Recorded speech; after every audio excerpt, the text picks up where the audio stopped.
noticeably lighter, with not to mention a brand new finish on the rear. And whilst it doesn't look like it on this midnight black version I have, this is glass, but its coating gives it a softer, less sticky feeling than the Samsung.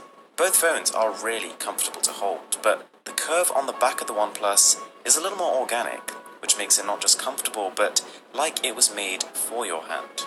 This curvature does come at the cost of a bit of wobble when it's on a flat surface though. We also see a return of the dedicated alert slider on OnePlus, and the positioning has been improved, with it now on the right hand side of the phone. It's not really something I use much, but a general rule is more buttons equals more flexibility.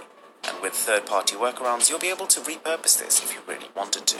Thankfully, both devices have headphone jacks and wireless charging, but unfortunately, OnePlus still doesn't have that IP certification for water and dust resistance. But certification isn't everything, and the company has taken measures this time to protect the internals from damage, so it'll almost definitely hold up from a splash or a drop in water. Having said that, the official IP68 certification on the S9 Plus just gives you a little bit of peace of mind. They also both have fast face unlocking options and a curiously similar approach to fingerprint scanners, with basically identical position and shape. All in all, I'd say OnePlus takes it in terms of the external build.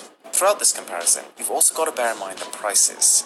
Samsung's S9 Plus can be had for £869 here in the UK, and whilst OnePlus hasn't announced pricing at the time of filming, I would estimate it to start at £549, but I'll leave the final price in a comment below.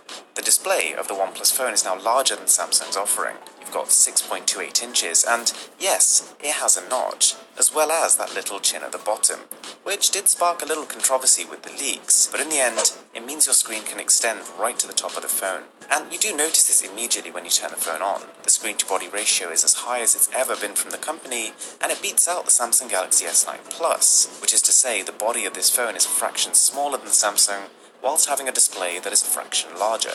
Having said that, some people won't like the asymmetrical nature of this design, in which case Samsung takes the win. But personally, I'm totally happy with it. Now, this is interesting. In terms of display quality, it is close, and with AMOLED tech, both offer crisp contrast and colors. You know the deal here.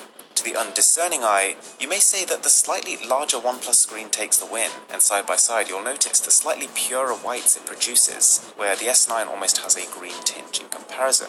You need to bear in mind though, whilst by default both phones have a very similar Full HD Plus resolution, the S9 Plus has the option to move up to Quad HD Plus. This is a huge bump in resolution, but with it, you'll also get a chunk out of your battery life. But if you would find yourself making that sacrifice for the resolution, then the S9 Plus is the better display. Else, the OnePlus 6 takes it. The motto of the OnePlus 6, the way it's being sold, is the speed you need. And whilst they're not wrong, it may lead you to believe that they're using a more powerful chip than its competitors, or maybe an overclocked version. That's not the case, and the base models of both of these phones are identical in terms of system on a chip and RAM. The speed of the OnePlus really comes from its software though, and from the time I have spent with it, Oxygen OS elevates it above Samsung Experience, which is the UI you get with the S9. I really just could not get the phone to lag or slow down, but we do need a little longer to say if this will hold up over time.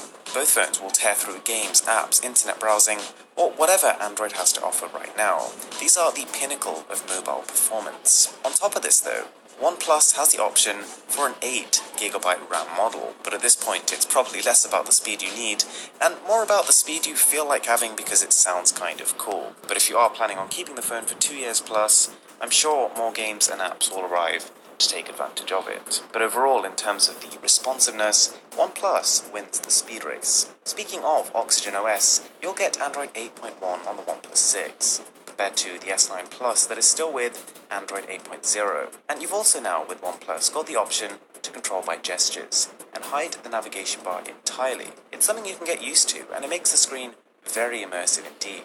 Gestures actually play a wider role here. You can swipe with 3 fingers to take a screenshot, and you can double tap the display to wake it.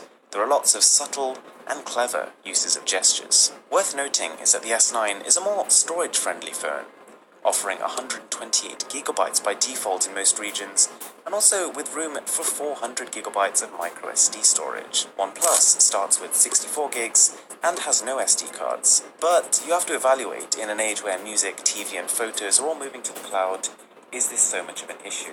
Even so, it's a win for Samsung.